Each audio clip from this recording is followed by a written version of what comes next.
अगर इंडिया में घर बनाने जा रहे हो और आप चाहते हो आपको ठेकेदार बेवकूफ ना बना पाए और सही से घर भी बन जाए, तो ये वीडियो देख लो। पूरे प्रोसेस बताऊंगा आपको, पूरा स्टेप बताऊंगा कि कैसे कैसे आपको चलना है, कैसे कैसे घर बनाना है।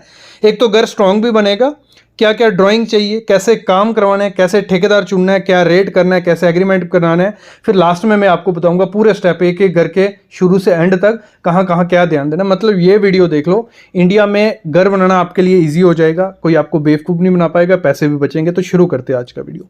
देखो, सबसे पहला काम है, शुरू कहाँ से करना है। देखो, घर बनाना है आपको, पूरा 10-20 लाख आपका पूरे जमा पूंजी लगने वाली है उस पर, तो पूरा स्टेप बाय वाइज चलना। देखो, सबसे पहला काम क्या करना है, रिक्वायरमेंट आपको अपनी देख लेनी है कि सब फैमिली बैठो, दो कमरे चाहिए, किचन चाहिए, जो भी रिक्वायरमेंट है कि जैसा भी घर आपको चाहिए अपने माइंड में आपको पहला वो होना चाहिए।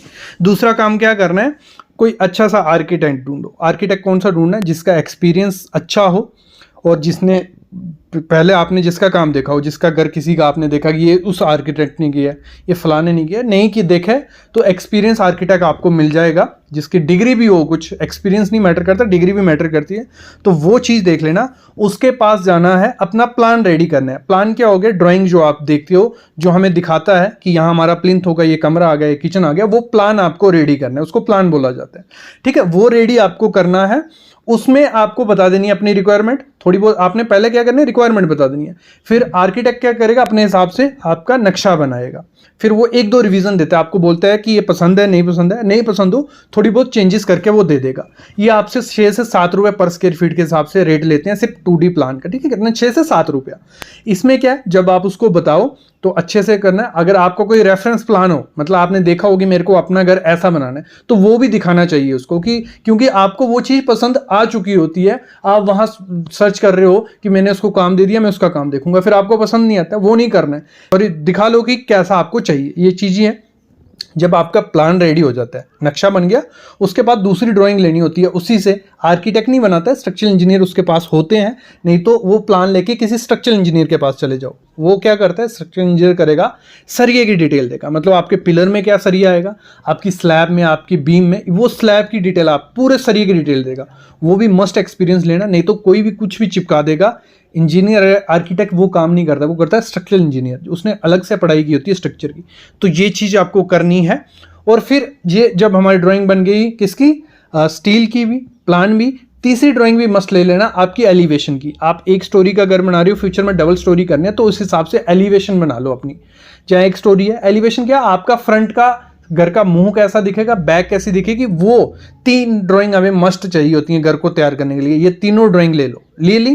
फिर अगर आपका घर आता है म्युनिसिपल के एरिया में, तो म्युनिसिपल से पास करवा लो। वो कौन करवाएगा, वो आपका इंजीनियर पास करवा के आपको दे देगा। एक्स्ट्रा चार्जेस, जो भी फी वगैरह होगी, वो फी आप उसको दे दो, वो आपको आपका नक्शा पास करवा देगा। पास का मतलब क्या हो गया, वहां पे क्या होता है, रूल्स एंड रेगुलेशन होती है म्युनिसिपल की, कि आप घर बना रहे हो, आपका 1000 स्क्वायर फीट का घर है, घर के चारों तरफ कितनी जगह छोड़नी है, आपकी गैलरी बार कितनी हो सकती है, आपका गार्डन होना चाहिए, आपके गेट कहाँ लगेगा, सब चीजें वो देख के नक्शा आपका जब पास हो गया, फिर ही कंस्ट्रक्शन शुरू करनी है। जब कंस्ट्रक्शन शुरू करनी है, आपका नक्शा रेडी हो गया, फिर ढूंढना है ठेकेदार। ठेकेदार कैसे ढूंढने, कोई भी 3 ठेकेदार का पता करो, अपने एरिया में देख लो किसका काम सही चल रहा है, कोई 3 ठेकेदार चूज करो, उनसे रेट लो। ठीक है, उनसे रेट लो कि ये रहा हमारा नक्शा, ये प्लान रहा, ये हमारी सरिये की डिटेल है, ये दोनों चीज़ें देखो आप हमारे घर बनाने का कितना खर्चा लोगे। तीनों ठेकेदार ने बोल दिया, एक ने बोल दिया 1400, एक ने 1600, 1700, ये विद मटेरियल की बात कर रहा हूँ, मतलब लेबर भी उसकी, मटेरियल भी उसका।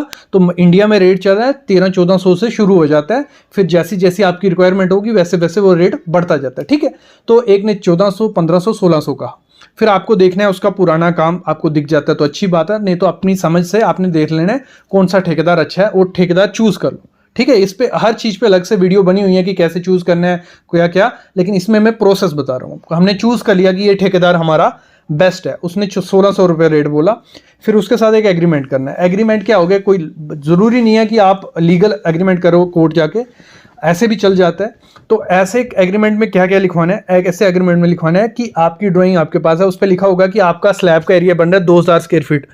तो ठीक है, 2000 × 1600 रेट किया था, जितना भी आपका बना, ठीक है, कितना आपका 32 लाख रुपए बन गया। चलो उस पे एग्रीमेंट पे लिखाओ कि हमारा घर बनाने का ये ठेकेदार 32 लाख रुपए लेगा, जिसमें ये लेबर देगा या मटेरियल देगा, फिर लिखो वो ठेकेदार उस 32 लाख रुपए में आपको क्या क्या करके देगा और क्या क्या नहीं करके देगा। ये दोनों चीजें उस पर लिखवानी, क्या करके देगा क्या नहीं।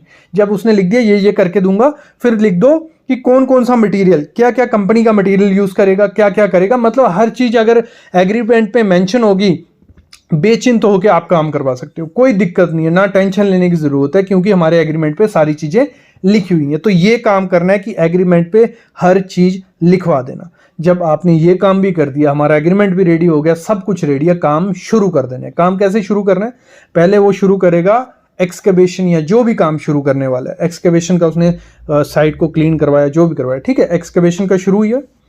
फिर उसी में आपको क्या करना है, आपकी ड्यूटी क्या हो जाती है, अगर आपने विद मटेरियल काम दिया, आपने डेली एक दिन पहले देख लेना है कि आगे क्या काम होने वाला है। जैसे एक्सकेवेशन हो रही है, खुदाई हो रही है, अगले दिन पीसीसी होगी, मतलब जो नीचे कंक्रीट डलता है। अगर आपको नहीं पता है तो यूट्यूब, गूगल, ये सब चीज़ें आपकी हेल्प करती हैं। मतलब उन पे हज़ारों वीडियोस हैं यूट्यूब पे, गूगल पे सर्च करोगे, चैट जीपीटी से पूछोगे, वो पूरा प्रोसेस बताएगा। आपको अपने घर का प्रोसेस पता होना चाहिए कि आगे आगे कैसे होना है, उस हिसाब से चेक लिस्ट है। आप चेक कर सकते हो कि ठेकेदार जो है वो सही ड्राइंग से काम कर रहा है, सही मटेरियल लगा रहा है। वो आपकी ड्यूटी बनती है चेक करना, काम देने तक ख़त्म मत करना। हम भी ठेकेदार हैं, काम देने तक मत ख़त्म करना होता है। आपकी ड्यूटी है कि आपको देखते रहना, तभी स्ट्रॉन्ग घर बनता है, अच्छा घर बनता है। और एक चीज़ मैं आपको मस्ट कह दूँ, जब आप उससे एग्रीमेंट कर रहे हो, पेमेंट का जरूर ध्यान रखना होता है। पेमेंट ये नहीं है कि पहले 5 लाख दे दिया, आधा काम हो गया, 10 लाख दे दिया, फिर पैसे नहीं बचे। तरीका होना चाहिए, पूरा सिस्टमेटिक वे से आपको करना है कि जब फुटिंग हो जाएगी तो मैं इसको 10% दूंगा, फिर जब ये हो जाएगा 20%, ऐसे ऐसे करके। तो ये सब चीज़ें अगर जाननी है तो आप कंसल्टेशन कॉल कर सकती हो, मैं पूरा आपको गाइड भी कर दूंगा और सैम्पल एग्रीमेंट भी दे दूंगा, तो आपको आइडिया लग जाएगा। जब ये काम हमारा हो जाता है, फिर हमारा काम शुरू हो जाता है। और काम के दौरान क्या क्या चीज़ें ध्यान देनी है, कि क्या क्या फुटिंग में ध्यान देना है, कैसे कैसे काम बढ़ता है और क्या बेस्ट चीज़ें, तो वो मैं आपको बता देता हूँ। वीडियो लंबी होने वाली है, लेकिन वीडियो देखना ज़रूर, तभी अच्छे से स्ट्रॉन्गर बनेगा। पहला काम है, आपकी कंस्ट्रक्शन स्टार्ट हुई फुटिंग से, हमारी खुदाई वगैरह होना लग पड़ी, हो गई खुदाई शुरू। ड्राइंग के हिसाब से देखना, ड्राइंग में मेंशन क्या किया है, कितनी फुटिंग की साइज होना चाहिए, डेप्थ होना चाहिए। मैं तो बोलूँगा कम से कम 5 बाई 5 की फुटिंग और 6 फुट उसकी डेप्थ होनी चाहिए। ये तो होनी ही होनी चाहिए। बाकी ड्राइंग में जो मेंशन है, ड्राइंग के हिसाब से जो नक्शा आपका होता है बोलते हैं उसमें, क्योंकि हमने जब स्ट्रक्चर की डिटेल बनाई थी उसमें वो लिखा होगा कि कितने बाय कितने की फुटिंग और सरिया क्या देना है। दूसरा काम इसी में क्या करना है, कंक्रीट देख लेना है। कंक्रीट जो माल बनने वाला है, जो फुटिंग में डलेगा कॉलम में, वो क्या ग्रेड लिखा है। M25 से कम ग्रेड अपने घर में यूज मत करो। M25 में आपको देखना है वो सही से बना रहा है नहीं बना रहा है, मतलब 1-1-2 का माल बनना चाहिए, वो बन रहा है कि नहीं बन रहा है। कंक्रीट में जो वाइब्रेटर मारा जाता है, वाइब्रेटर मारा जा रहा है नहीं मारा है, कवर डाले जा रहे हैं नहीं डाल रहे हैं। तो ये 3-4 चीजें होती हैं जब काम चल रहा है आपको चेक करनी है। अगला क्या देखना होता है, जब हमारी फुटिंग हो गई, सारा सरिया वरिया बंध गया, सब कुछ हो गया, फिर हमारी मिट्टी डाली जाती है उस फुटिंग में। तो मिट्टी डाल देनी है आपको, लेकिन उसमें देखना पत्थर नहीं हो, नहीं तो मैं बोलूंगा मुरुम मिट्टी ले आओ। जो मिट्टी रहती है मुरुम, बहुत अच्छी है, उसकी कंपैक्शन अच्छी होती है, अच्छे से बैठ जाती है वो। नहीं तो पत्थर मत डालने देना, अगर छोटे छोटे पत्थर चल जाएगा, बड़े पत्थर मत डालने देना, बाद में दिक्कत करेंगे। ये काम हो गया। फिर हमारा काम आता है ATT का, ट्रीटमेंट करना पड़ता है टर्माइट को, दीमक को मारने के लिए। अगर नहीं करोगे 10-15 साल बाद वो दिक्कत करेंगे, नीचे से दीमक आएंगे, आपकी मिट्टी नीचे से खा सकती है, घर बैठ सकते हैं, क्रैक्स आ सकते हैं। तो ATT करवा लेना, सस्ते में हो जाता है, 2-3 हज़ार रुपए का खर्चा है। जब ATT हो गया, फिर हमारा प्लिंथ बीम किया जाता है। प्लिंथ बीम रोड से 2-3 फीट ऊपर ही रखने। प्लिंथ बीम जैसा ड्राइंग में कहा है, जैसा सरिया उसमें कहा है, वैसा सरिया डालना है और अच्छे से, क्योंकि प्लिंथ बीम एक ऐसी चीज है, अगर आपकी नीचे फुटिंग फेल हो जाती है, कोई 10 में से एक फुटिंग, तो प्लिंथ बीम उसको नीचे बैठने नहीं देता। अगर आपके घर में जो क्रैक्स आते हैं, प्लिंथ बीम अच्छे से दिया होगा तो आपके घर में क्रैक्स नहीं आएंगे। तो प्लिंथ बीम में ध्यान रखना। जैसे प्लिंथ बीम हमारा खत्म होता है, हमें DPC करनी पड़ती है, डैम प्रूफ कोर्स। ये क्या होता है, आपके घर में जो सीलन रहती है ना 1 से 3 फीट तक, वो सीलन ये डैम प्रूफ कोर्स नहीं आने देता है। तो आपको DPC अच्छे से करवानी है, इस तरीके से करवानी है कि गारंटी लेनी है कि मेरे घर में नीचे से सीलन नहीं आएगी, क्योंकि बहुत इंपॉर्टेंट चीज है। इंडिया के 70 से 80% घर में नीचे से ऊपर तक सीलन है, तो वो कहां DPC अच्छे से होगी। केमिकल मरवाओ या कंक्रीट की लेयर डलवाओ, जो भी है, प्लिंथ के ऊपर DPC करनी है। अगला काम होता है हमारा, जब हो गया, फिर हम चूज करते हैं कि ब्रिक वर्क करें पहले ठीक है, साथ साथ में ब्रिक वर्क करते जाएं, पिलर खड़े करते जाएं, जहां पिलर खड़े करते ब्रिक, दोनों में से दोनों बेस्ट है, कोई भी आप दोनों में से चूज करो, आप कोई दिक्कत नहीं है। बस ध्यान रखना जब उनको कर रहे हैं सही से कर रहे हैं। अगर हम ब्रिक वर्क कर रहे हैं, कॉलम कास्ट कर रहे हैं, तो उसमें तराई बहुत इंपॉर्टेंट है, तराई अच्छे से करवाना, नहीं तो दिक्कत आने वाली है। तराई हो गई, फिर हमारा क्या होता है, जैसे हम 3 फीट पे पहुंचेंगे ना, हमारी विंडो खिड़कियां लगना शुरू हो जाती है 3 फीट पे। 3 फीट पे मैं बोलता हूं घर में अगर विंडो और खिड़कियां लगानी है, जितना बड़ा साइज रखोगे उतना ज्यादा वो ट्रेंडी इस समय चल रहा है। तो बड़ा साइज रखना है, भले डोर का भले विंडो का, बड़े बड़े साइज रखने हैं, तो आपका घर बड़ा भी हो, लग्जरियस दिखेगा। जब आप ये कर रहे हो 3 फीट पे पूरे घर में कंक्रीट बैंड देना है, कंक्रीट की एक लेयर डाली जाती है पूरे घर में, वो डालनी है। वो क्या काम करेगी, आपका घर अगर नीचे मिट्टी बैठती है तो आपके घर में पूरे घर में क्रैक्स नहीं आएंगे, सीलन ऊपर नहीं जाएगी, बहुत काम करता है वो कंक्रीट बैंड, वो देना ही देना है। जब वो दे रहे हो उसके बाद हम पहुंचते हैं ब्रिक वर्क करते करते 7 फीट पे। जैसे 7 फीट पे पहुंचे तो हमें घर में देना है लिंटल। लिंटल एक बीम है, प्लिंथ की तरह ही ऊपर दिया जाता है, जो आपके घर को और सेफ करता है, घर को पकड़ के रखता है, क्रैक्स नहीं आने देता है, बहुत काम करता है ये लिंटल, ये भी आपको देना है। जब हमने लिंटल दे दिया, ऊपर हम पहुंच गए, फिर हमारा क्या होगा, स्लैब की शटरिंग होगी, उसमें प्रॉपर शटरिंग करवाना, स्लोप रखवाना। जब कंक्रीट डालोगे 6 इंच की स्लैब आपको डालनी है, जो ड्राइंग में सरिया मेंशन है वो सरिया आपको डालना है, कवर डालने हैं, वाइब्रेटर करना है, अच्छा कंक्रीट बना के डालना है, इतना ही करना है। कंक्रीट हमारा हो गया, स्लैब का कंक्रीट हो गया, फिर हमारा प्लास्टर का काम शुरू होता है। जब प्लास्टर करवाना है आपको, प्लास्टर में 2 चीजें ध्यान रखनी है। एक तो रेशो, आपने रेशो 1:5 या 1:6 करनी है, जिसमें आपका अच्छा प्लास्टर हो जाएगा। जब प्लास्टर कर दिया 10 दिन उसकी तराई करना, नहीं तो क्रैक आएंगे ही आएंगे। और सीमेंट जो यूज करोगे कोई भी कंपनी का यूज कर लो, 3 महीने ज्यादा पुराना नहीं होना चाहिए। प्लास्टर हमारा हो गया, फिर हमारा काम किसका आता है, हम लोग टाइल लगवा सकते हैं। तो टाइल लगवानी है जब भी, तो इस समय 2025 में ट्रेंडी घर चाहिए, बड़े साइज का टाइल रखो, 2x4 से बड़ा ही रखना है, जितना बड़ा साइज रख सकते हो रखो, बजट पे भी होता है तो बड़ा साइज रखोगे अच्छा है। और सेम कलर पूरे घर में रखो। मैं बोलता हूं व्हाइट कलर इस समय ट्रेंडिंग है, ब्राइट में जो ग्रे या गोल्डन रेशे हैं, व्हाइट टाइल लगाओ, बहुत प्यारी लगेगी, हर एक थीम के साथ वो चली जाती है, जहां ग्रे कलर की टाइल। बाकी डिपेंड भी होता है, अगर इंटीरियर डिजाइन करवा रहे हो तो वो मेंशन कर देगा। टाइल लग गई, उसके बाद हम नीचे मैट बिछा लेना, आपकी टाइल खराब नहीं हो। फिर हम पुट्टी करवाते हैं, पुट्टी में 2 कोट आपको करवाओ। पुट्टी के बाद आपको करवाना होता है वॉल पैनलिंग और पेंट।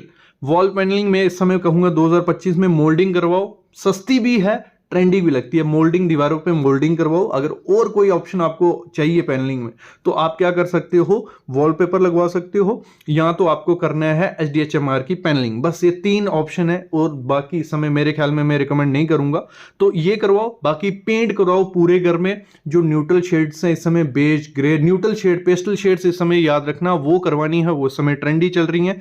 हमारा जब ये काम हो जाता है पेंट, और फिर हमारा इसी में फॉल सीलिंग का काम भी चल रहा होता है। तो फॉल सीलिंग आपको सिंपल, सोबर, थोड़े कर्व्स रखने हैं, और जितनी सिंपल रख सकते हो, हैवी डिजाइन मत करना, सिंपल ट्रेंडिंग है वो करवाइए। जहां तो प्रोफाइल लाइट लगवा सकते हो, और साथ ही साथ 3 लेयर लाइटिंग करनी है। फॉल सीलिंग में हमारी लाइट लग रही है, फिर दीवारों पे लाइट लगवानी है, जो आप लैंप्स लगा सकते हो, और नीचे स्टैंडिंग लैंप्स रखने हैं, तो वो आपके घर को, इंटीरियर को ट्रेंडी लुक दे देंगे अपने आप। तो ये 3 लेयर लाइटिंग करनी है। उसके बाद हम डोर चूज करते हैं। तो डोर जो आपको लगवाने हैं वो फ्लश डोर लगवाने हैं। मैं बोलूंगा ग्रे, मतलब ग्रे कलर के डोर, या जो भी थीम आपको पकड़नी है, ग्रे, व्हाइट, ब्राउन, जा सकते हो ब्राउन थीम के साथ भी, लेकिन जितना प्लेन, जितना सोबर सा डोर रहेगा उतना अच्छा। पैटर्न वाला मत लेना, प्लेन माइका लेना, तो बहुत अच्छा वो लगने वाला है। तो फ्लश डोर लगवाइए, सस्ते में काम हो जाएगा। इंटीरियर आप जितना ज्यादा सिंपल रखोगे उतना ज्यादा लग्जरियस वो लगेगा। सिंपल रखने के लिए कुछ नहीं करना है, डेकोर की आइटम्स यूज करनी है, बड़ी बड़ी, मतलब वो आइटम्स जो आती हैं, एंटीक हो गई, वो जो भी है वो करनी है, प्लांट्स ऐड करने हैं, और दीवारों पे आर्ट करनी है, मतलब प्लेन दीवारें रहेंगी उन पे आर्ट। मैं बोलता हूँ व्हाइट कलर में मॉर्निंग ग्लोरी जो रहता है व्हाइट में, सबसे ट्रेंडी इस समय है, पूरा रखिए, उस पर आर्ट चिपकाइए, ब्लैक एंड व्हाइट, बहुत अच्छा लगने वाला है। ये हो गया अंदर का, हमारा इंटीरियर अच्छा हो चुका है। अभी हम बात करते हैं एलिवेशन की। तो जो एलिवेशन आपको बनानी है वो जैसे हमारी ड्राइंग में मेंशन थी, सिंपल सी एलिवेशन दे दी। उसमें जो भी कलर आपको, जो भी कलर, 2 कलर से एक्स्ट्रा कलर आपकी एलिवेशन में मत यूज करना, वो बहुत बोरिंग लगते हैं, ट्रेंडी रखने हैं। कोई भी 2 कलर आप चूज कर लो, तो उसमें आप ग्रे या बेज कर लो, जो भी आपको पसंद है, भले उसमें टाइल लगा रहे हो या जो भी है। 2 कलर से ज्यादा नहीं होना, 2 मैक्सिमम 3 कलर, 3 कलर से ज्यादा कलर अच्छे नहीं लगते एलिवेशन में।